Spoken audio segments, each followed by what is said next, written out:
Let's visit Barcelona and learn from the DevBcn visitors. Welcome to the Foojay podcast, all your news about OpenJDK. Early July, the DevBcn conference in Barcelona brought a diverse lineup of speakers with topics across multiple technology domains.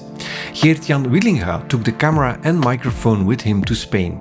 Together with Nacho Cujil and Jonathan Villa, two of the organizers, he spoke with many of the visitors about what they like the most in Java, how AI influences the way they work, and what is important to them in the work they are doing.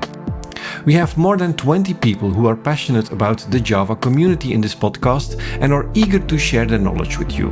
Let's start. My name is Luis Majano. I'm the CEO of Virtual Solutions, and I'm the principal engineer on the BoxLang language. My name is Luis Majano. I'm the CEO of Virtual Solutions, and I'm the principal engineer on the BoxLang language. Yeah, and I'm Cris Escobar. I'm also part of the BoxLang team, and we are basically spreading the word about our new baby, which is BoxLang. So what is BoxLang? Ooh, rough question. All right, so BoxLang is a new dynamic JVM language. Compiles to Java bytecode, is dynamic, it's modular, and it's meant to be productive. So it's, I think the last dynamic language was more than 12, 14 years ago. So we really wanted to revive the dynamic space in the JVM. And we've been tinkering with this idea for a long, long time. We didn't just wake up one day and say, hey, I want to build a new language. We're a little crazy, but not that crazy. But mostly it was because we've been building building libraries and frameworks for over 19 years. So I launched the first initial MVC framework for the CoFusion language in 2006. It's become kind of the standard in CoFusion, and all these 19 years we've been building all of these libraries and ecosystem and tooling, and this was the last part. This was like, okay, we need to push the envelope with all the stuff that we're building, and we weren't seeing anything that would allow us to do that, right? So we kind of took the decision of, say, what would a new language be like, right, in 2023 at the time when we started designing it, right, and for the future, right, how would it evolve? And that's how we started, basically, is we started from scratch. We didn't fork anything. We didn't start from anything. We really did not want any baggage at all from other languages. We wanted to make sure that we started fresh with what it would look like for the next 20, 30 years, right? And that was the real challenge, right? How do you start from zero? But it was the best decision. We were able to basically go from nothing to a stable release in 20 months. We did over 30-something beta releases and alpha releases, release candidates, and migrating all of our internal apps into BoxLang as well. So I can talk a little bit more of the intricacies of BoxLang, but that's a little bit of a history compacted. Perfect. So why is BoxLang called BoxLang? Well, basically, we believe in open source. We have been working in the open source environment for almost 20 years, and all our open source products are under the last name of Box. We are the creators and also the owners of ColdBox and the Command Box and a lot of well-known products that use Box as last name. So for us, it was the natural evolution of Box language. So what are some reasons why somebody would want to use BoxLang? Like very specific reasons why I want to start using BoxLang today. Sure. Well, languages have evolved through time, but they all have become semantically the same, right? So semantically, the language is very similar to other languages. This is normal, right? But our niche is productivity, right? We come from the productivity space in CoFusion, which was released in 2000. It was a great productivity platform, and we wanted to continue with that ethos of productivity, right? So you will see a lot of framework capabilities into the language itself, and that's what we wanted. And when we first designed BoxLang, we designed on two aspects: multi-parser and multi-runtime. We wanted to make sure that we could run multiple languages in the runtime, and we wanted to also basically execute everywhere, right? So we started first with a chip.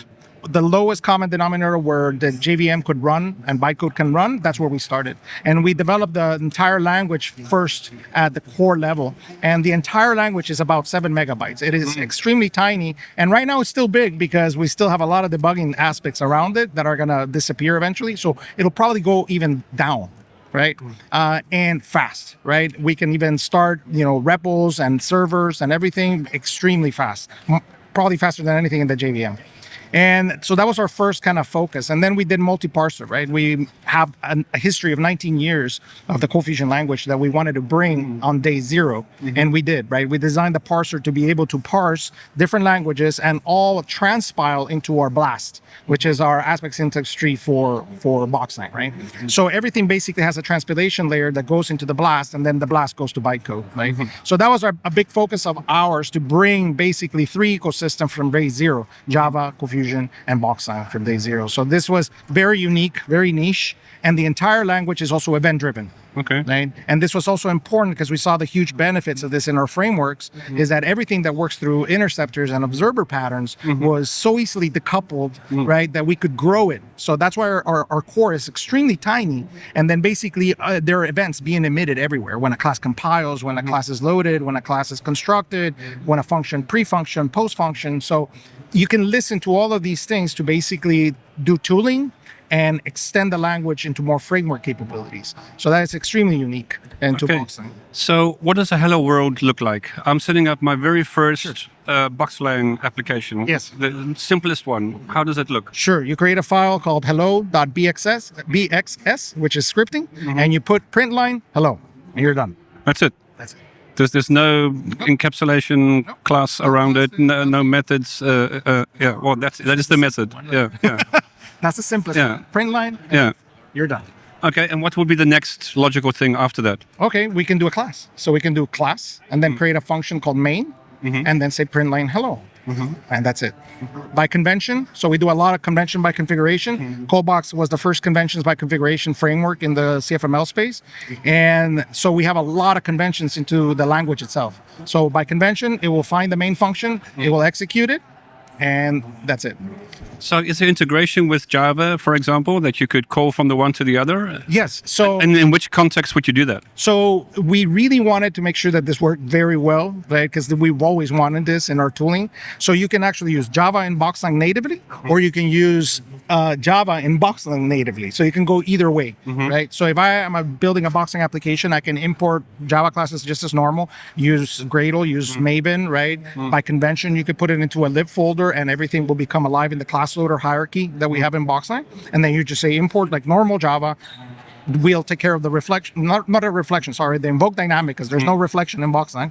We'll do everything the invoke dynamic for you, right? We'll make sure that we can address all those Java classes, right? And do all the casting for you, right? And then from the Java side, you can import BoxLang as a library, right? They're deployed in Maven, so you can just bring in whatever you need from BoxLang. And let's say you need an enterprise cache engine. Well, BoxLang has an enterprise cache engine. So you can basically import that into your project in Maven or Gradle, and then basically just leverage the BoxLang cache. Right? Okay. So what are some, aside from that, what are some use cases why a Java developer would do this? So productivity. That's the first one, right? We're looking for people to be very, very productive. We're also professional open source. So that means that we'll support you along the way. There's a professional open source version, which is free and open source, but you can also get plans that you can work with us and we can work with you, right? And we built tons of modules. We already have like 60 modules that we built that are curated by the team and certified by the team. So you don't have to go scouring the internet for, libraries that you want to work with, right? So there's things like PDF manipulation that's already part of the team that we've developed, right? Image manipulation, FTP connections, SFTP connections, right?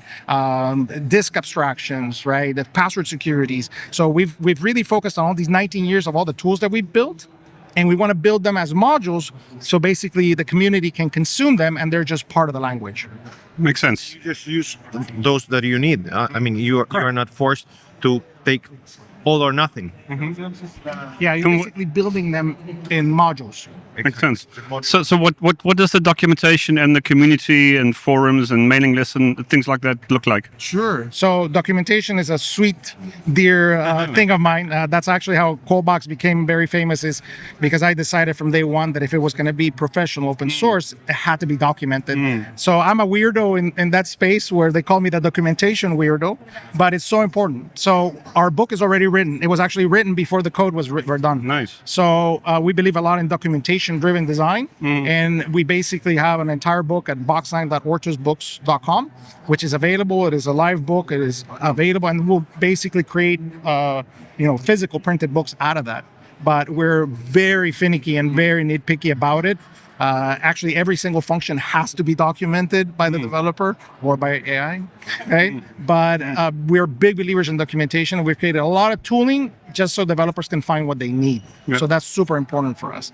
And then as far as community goes, we have all the community, I would say, avenues that we've built for the 19 years that are available, and they basically just have a new section, which is BoxLang, right? So all the developers that have been using our products, you know, in companies like NASA, Air Force, Navy, you know, a lot of universities in the US, European Commission, General Electric, right? So all these companies that have worked with some capacity with our products now are just part of the BoxLang family, basically.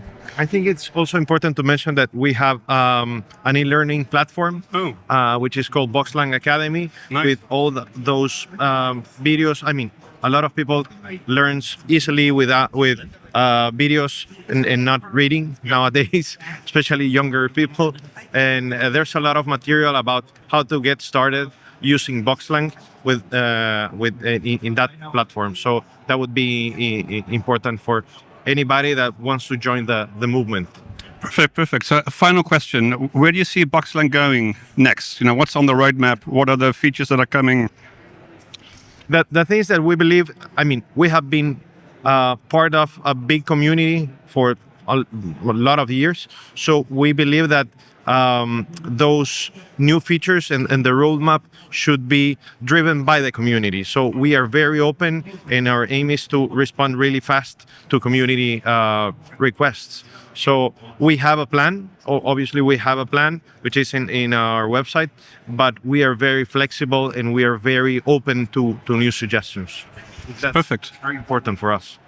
Thank you. A little sneak peek into what we're building. So we're actually going to be releasing our new desktop runtime pretty soon, hopefully this month. So we're working on a JavaFX capabilities for BoxLang to do native Java and BoxLang desktop applications. So we built an entire framework around it to make it extremely easy for developers to create desktop apps, because we also have a scripting templating language. So that will allow you to build the UIs even reactively with BoxLang. So that's in the horizon for this month. And also Azure Functions have been a huge community request. So we had AWS Lambda core in the runtime, and now we have the Azure Functions runtime that we're working on. So those are things that are in the small horizon right now and short term. On the pipeline, On the pipeline. And then I would say after that, we're also working on a Groovy parser. So we did a lot of Groovy. We loved Groovy, but obviously it's dwindled throughout the years. And we want to do that the same as we did with CFML. So we're building the Groovy parser and the Groovy compatibility module. So basically, you can basically have your Groovy apps or Grails apps and bring them into BoxLang without touching source code and run in BoxLang.